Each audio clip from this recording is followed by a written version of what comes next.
৪৮ ঘন্টার মধ্যে সিদ্ধান্ত না এলে ঢাকা অবরোধের ঘোষণা। আওয়ামী লীগ নিষিদ্ধের ব্যাপারে সিদ্ধান্ত না আসলে আগামী ৪৮ ঘন্টার মধ্যে সারা দেশ থেকে ঢাকা অবরোধ করার ঘোষণা দিয়েছে জুলাই আন্দোলনে আহতদের সংগঠন ওয়ারিয়র্স অব জুলাই।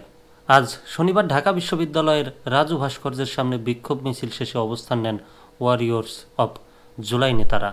এ সময় তারা বলেন, আমাদের পঙ্গুত্বের থেকে বের করে সাধারণ জীবন ফিরিয়ে না দিয়ে, আমাদের শহীদদের জীবন ফিরিয়ে না দিয়ে আওয়ামী লীগের পুনর্বাসন এদেশে করতে দেওয়া হবে না। রাজনৈতিক দলগুলোকে সতর্ক করে এ সময় তারা বলেন, সতর্ক হয়ে যান, নইলে আরেকটি জুলাই দেখতে হবে। শুধরে যান, নইলে আপনাদের অবস্থাও আওয়ামী লীগের মতোই হবে। তারা আরও বলেন, আমরা বুলেটের সামনে দাঁড়িয়ে আন্দোলন করেছি, আমাদের ভয় দেখাবেন না। খুনি হাসিনার বিচার না হওয়া পর্যন্ত আমরা রাজপথ ছাড়ব না। জুলাই আন্দোলন কেবল নির্বাচনের অংশ হয়নি, মানুষের বাক স্বাধীনতা এবং সমতা, সাম্য, মানবিক মর্যাদা প্রতিষ্ঠার জন্য হয়েছে, যা বাংলাদেশ স্বাধীনতার এত বছরেও পায়নি।